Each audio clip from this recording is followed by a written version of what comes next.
Bonjour, bienvenue dans ma bibliothèque. Nous sommes à Montréal le 23 juin 2013 et mon nom est Bruno Lalonde. Il est 5 heures du matin, heure de Montréal.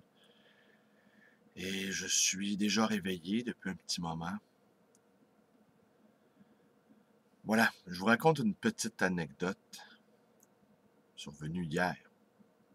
Hier soir, m'en allant faire un dépôt à la banque, les petits commerçants passent leur temps à faire des dépôts en attendant le dépôt final. J'étais donc accompagné de ma compagne et nous constatons que l'église Sacré-Cœur, Seeds sur la Ontario, église où j'ai été baptisé et où également j'ai fait ma première communion, est ouverte. Alors ma compagne me dit on va-tu voir ce qui se passe? Je dis pourquoi pas. Alors nous y entrons, nous nous y installons et nous sommes déjà une petite douzaine. Et les gens écoutent des chansons avec un PowerPoint projeté sur écran, montage d'images un peu cucu, et la musique ayant pour thème Jésus d'une accablante stupidité. Alors, je m'installe confortablement dans le fauteuil, je me dis bon, je vais relaxer, je vais me changer les idées, je vais mettre mon esprit en vacances. J'étais un peu mécontent.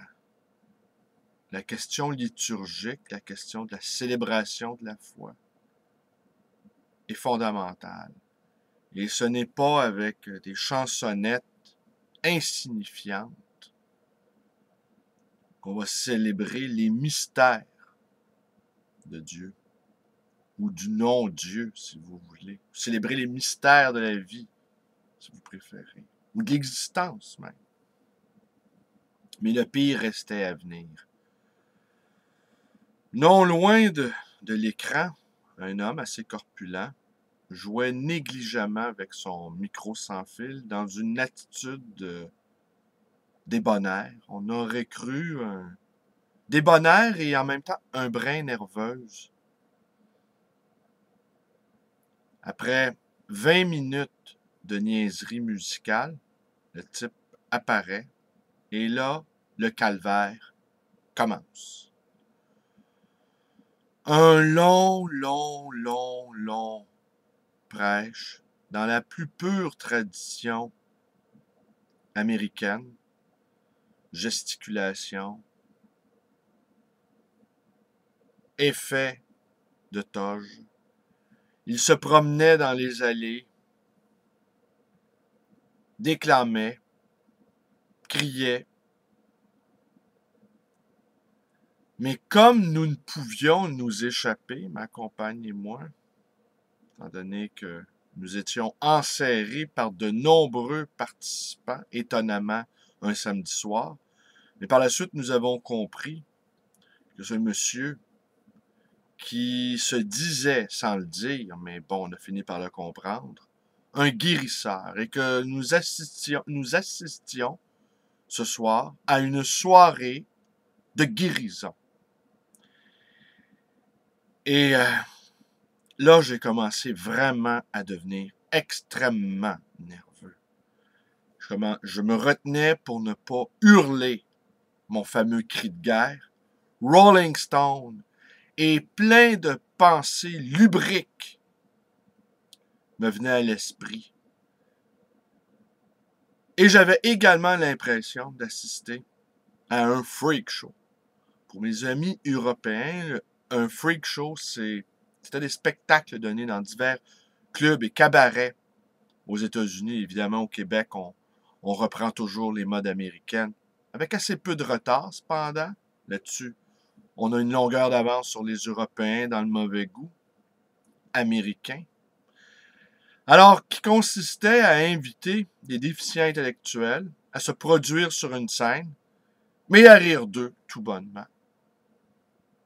Et ces freak shows connaissaient beaucoup de succès. Alors, certains déficients intellectuels étaient devenus presque des vedettes, mais des vedettes duquel on se moquait insolemment, impitoyablement.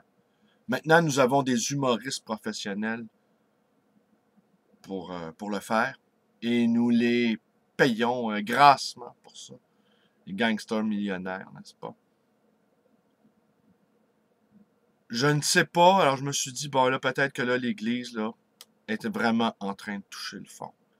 Si nous sommes rendus là, nous faisons appel à des guérisseurs, eh bien, à des faiseurs de miracles.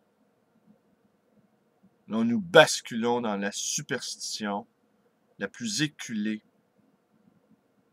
Alors, je comprends que même des athées aient envie d'aller dans une église vide, de ne pas subir ces prêches insignifiants, ne pas subir ces chansons insupportables, et pire que tout, ces prêcheurs. Alors, à un moment donné, ce prêcheur-là, Henri, pour ne pas le nommer, parce que souvent, et là, Dieu dit à Henri, et Henri, même si tu es un pécheur, Dieu t'aime. Il a une phrase qu'il a dit, j'ai trouvé un peu intéressante, sur 1h10, vous vous rendez compte. C'est qu'il a plus confiance en sa foi qu'en ses 5 sens. Ah ben, je peux dire, là, Henri, ma foi a été mise à rude épreuve, et mes 5 sens également. Je ne savais pas que la passion pouvait être aussi ennuyeuse. On n'a pas le droit d'ennuyer son public à ce point-là. Alors, je suis sorti de là complètement enragé, plein de colère. Tu calmes. Vraiment, là, je suis sorti de l'église, j'avais envie de tuer tout le monde. Aller à l'église pour se ressourcer, oui, mais aller à l'église pour prendre un bain de stupidité. Ah, je suis pas encore rendu là. Alors voilà. Qu'est-ce que je voulais vous dire aussi? Ah oui, ce fameux Henri, j'ai compris ça plus tard. Depuis l'âge de 17 ans qu'il prêche. Alors donc, 54 ans de show business dans le corps. Tous ses effets étaient calculés. J'étais prêt à accepter un témoignage de quelqu'un de simple, dirons-nous, qui a soudainement retrouvé la foi et qui a envie de partager avec nous ce moment-là. Mais pas les turpitudes d'un agitateur de Dieu professionnel, pas les manœuvres d'un professionnel de Dieu qui se pique en plus d'être un faiseur de miracles. Ça, c'est vraiment au-dessus de mes forces. Alors, c'est tout. Je vous remercie d'être avec moi. Vous connaissez la suite. Vous connaissez toutes les suites. Je vous donne quand même mon numéro de téléphone, tenez. Si vous avez envie d'entendre la bonne nouvelle, selon le libraire, téléphonez-moi. 514-736-0999. Et bon dimanche à tous!